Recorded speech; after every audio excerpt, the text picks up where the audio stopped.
Buenos días, buenas tardes, buenas noches, bienvenidos y bienvenidas al módulo 3. Yo soy Rosaura Gareca, voy a ser su facilitadora en este módulo del curso Promotores, Promotoras en Género, Prevención y Abordaje de las Violencias.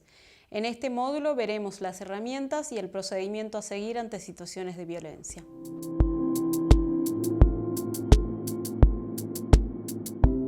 En este video veremos la participación en el proceso de violencia familiar y de género, tanto como en el procedimiento penal de las personas en situación de violencia y los derechos que consagran las normas al respecto.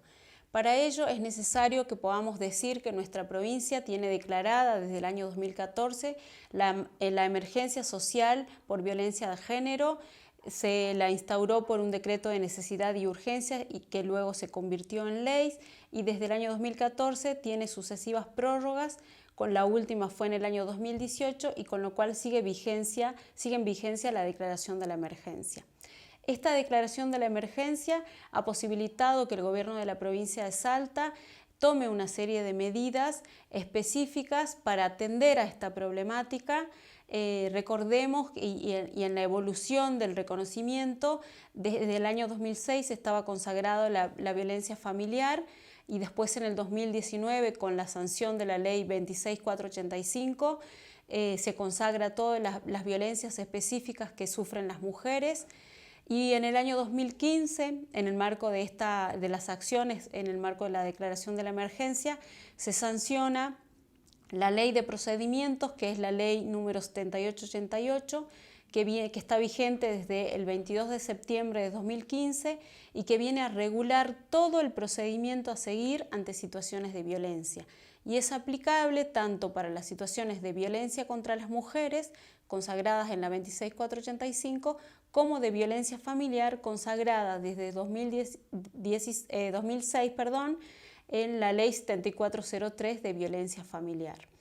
En este punto tenemos que recordar, y es necesario que así lo hagamos, a qué nos referimos cuando decimos violencia contra las mujeres y a qué nos referimos cuando hablamos de violencia familiar. La ley 7888 en su artículo 3 define y nos trae una definición que es casi una réplica del artículo 4 de la ley 26485 al decir que se entiende por violencia contra las mujeres toda acción u omisión que de manera directa o indirecta cause perjuicio, daño emocional, psicofísico a la integridad física de las personas y que esté presente esa relación desigual de poder de la que venimos conversando desde el módulo 1. También consagra la violencia indirecta cuando cualquier hecho o por cualquier circunstancia se ponga a las mujeres en situación de desventaja, y también consagra la que es perpetrada por los agentes estatales. Eso en relación a la violencia contra las mujeres. El artículo 1 de la ley 7403 nos viene a decir qué entendemos por violencia familiar, y en este sentido dice que toda persona cuando sufre ese daño proveniente de un miembro del grupo familiar es considerada violencia familiar, es decir, toma un criterio amplio y tanto la persona que puede sufrir la situación de violencia es más amplio. En el caso de la violencia contra las mujeres, la persona que sufre es una mujer, y en el caso de la violencia familiar puede ser cualquier persona, incluidas los niños, las personas mayores y también los varones. ¿Cuál es la importancia y por qué recalco estas definiciones? Porque el procedimiento que establece la ley 7888 es aplicable para ambos tipos de violencia, tanto para la violencia contra las mujeres como para la violencia familiar, y entendida siempre en un sentido amplio, ¿no? Incluyendo a niños, personas mayores, varones.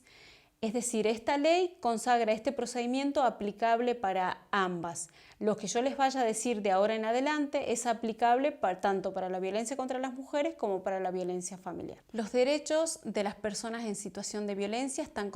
consagrados en los tratados internacionales y en los instrumentos de derechos humanos, así también como en las leyes que venimos trabajando, tanto la 26485 como la 7403, y también se hace mención y se sistematiza con nivel de principios en esta ley. En el artículo 4 de la ley 7888 encontramos una enumeración de todos los derechos consagrados a las personas en situación de violencia.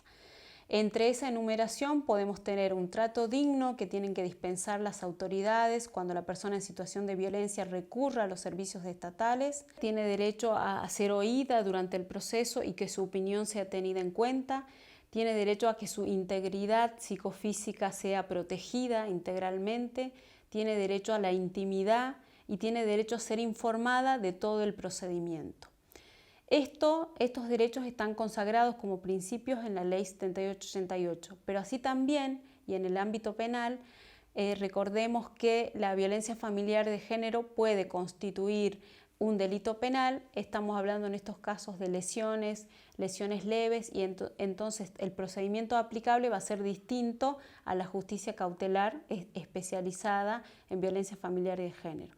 También en este sentido, el Código de Procedimientos Penal establece una categoría de derechos que son consagrados a las personas en situación de violencia, y esto ha marcado también con una evolución reciente al instaurarse el proceso acusatorio en la provincia de Salta. Se le da un rol más preponderante a la persona que sufre los delitos, en este caso la violencia familiar y de género, para que pueda participar en el proceso. Y en este sentido se consagran una serie de derechos que tienen que ver básicamente con ser informada de todo lo que acontece en ese procedimiento, a ser informada de las medidas que se adoptan, a ser notificada de las medidas que se adoptan respecto del agresor o respecto del procedimiento, a ser tratada dignamente, a no ser revictimizada y a no sufrir más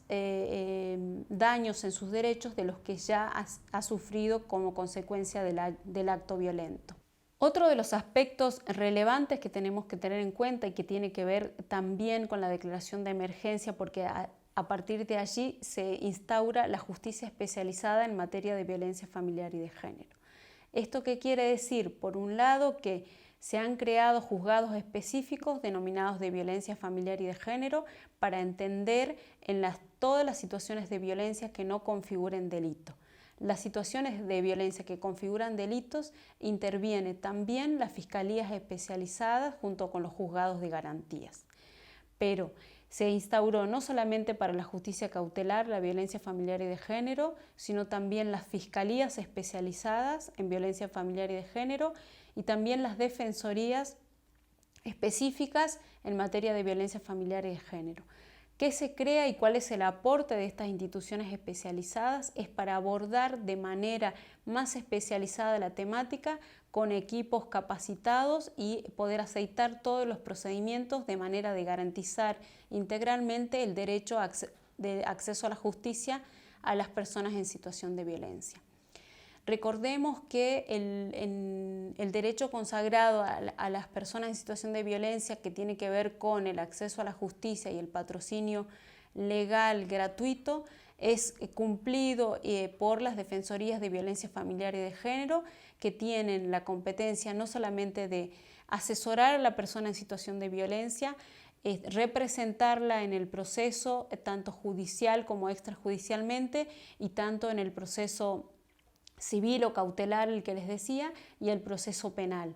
Esto es muy importante y se los menciono porque la provincia de Salta es una de las pocas provincias que tiene este servicio garantizado por parte del Estado y que cumple el derecho al acceso gratuito a la justicia, que tiene que ver no solamente con el asesoramiento gratuito, sino con el patrocinio gratuito, y también se complementa con la gratuidad de todas las actuaciones que tienen que ver con la ausencia de sellados, de impuestos y de cualquier tipo de erogación monetaria para las personas en situación de violencia. Como les venía diciendo, también en el ámbito del Ministerio Público Fiscal se ha establecido como un criterio de especialidad a la violencia familiar y de género, y así es que de esa manera se han creado las fiscalías especializadas en violencia familiar y de género, con personal capacitado y procedimientos adecuados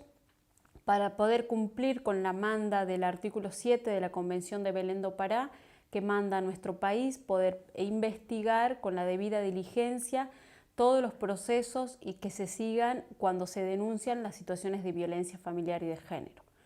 Es así que se ha establecido la competencia de estas fiscalías especializadas para los delitos que tengan que ver con los hechos de violencia familiar y de género que constituyan y tengan una pena menor a 6 años. Como ejemplos de esto podemos mencionar tanto las lesiones, las amenazas, y en todos otros delitos que tengan una pena menor a 6 años van a ser investigados por estas fiscalías especializadas en violencia familiar y de género.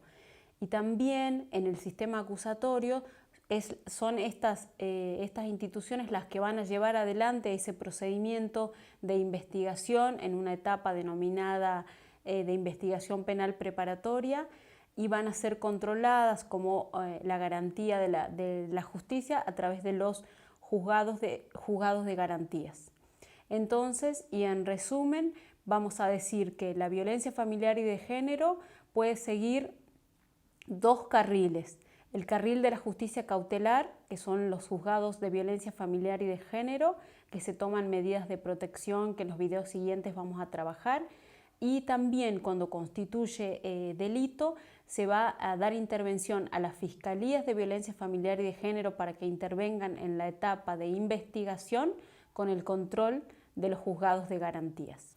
Como una conclusión respecto de la participación de las personas en situación de violencia en el proceso y sus derechos consagrados, podemos decir que sin duda es muy positivo que esta evolución normativa haya acontecido, porque recordemos que anteriormente se daba preeminencia o se centraba toda la actuación en la persona que cometió el hecho violento o el delito, dependiendo si es justicia cautelar o justicia penal, y la persona en situación de violencia quedaba relegada, no era consultada, no era oída, y en ese sentido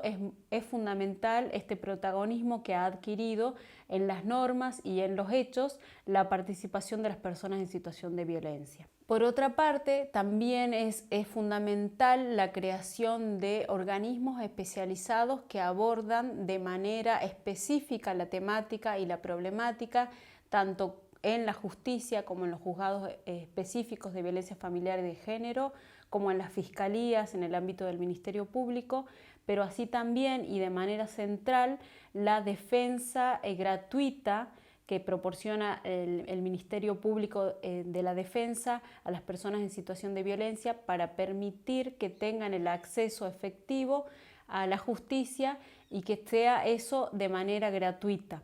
Y recordemos también que funciona tanto en el ámbito civil o cautelar, como decíamos, como en el ámbito penal y en cualquier procedimiento, sea judicial o extrajudicial. Asimismo, y a partir de la declaración de la emergencia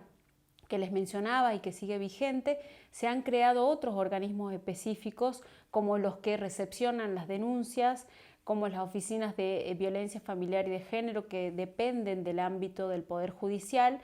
que son estos organismos específicos, como así también el Polo Integral de las Mujeres, en el caso del Poder Judicial para recepcionar las denuncias y en el caso del Polo Integral de las Mujeres para brindar asistencia y orientación especializada y específica con personal capacitado en estas temáticas a las personas en situación de violencia. Eso sin duda ha sido un gran avance de la provincia al crear organismos específicos que se ocupen de esta temática. Para concluir y resumiendo todos los derechos que son consagrados por las normas a las personas en situación de violencia, nos referiremos a tres grandes grupos de derechos que un poco resumen y engloban al resto de los derechos. El primero es el derecho a la no revictimización que tiene la persona en situación de violencia y que tiene que ver con que no sufra demoras inconducentes, dilaciones en el proceso, a no tener que explicar sus condiciones personales y que eso influya en la determinación del proceso, a no sufrir demoras, a no hacer estudios repetidos, por ejemplo en los estudios médicos, y a que todo el proceso se dé con la celeridad necesaria para poder tomar las medidas y que no haya obstáculos en el acceso a los servicios estatales dispuestos para esos fines, ¿no? El otro grupo de derechos tiene que ver con recibir toda la información relacionada al proceso, y esta información debe ser clara, concisa, precisa y de manera que la persona en situación de violencia pueda comprenderla. Asimismo, y desde la denuncia misma, se le debe informar cuáles son los pasos que se va a seguir en el procedimiento y cuáles son las medidas que les van a ir notificando, y se les tiene que notificar en el domicilio y desde el primer momento que la persona intervenga en el procedimiento. El otro grupo de derechos tiene que ver con la protección integral. Esto que venimos diciendo desde el módulo 1, la complejidad de la problemática, requiere medidas integrales. Esto quiere decir que se aborde todos los aspectos de la violencia y de la persona en situación de violencia para dar un abordaje integral, interdisciplinario y contemplando todos los aspectos y las problemáticas de la persona y de la situación de violencia.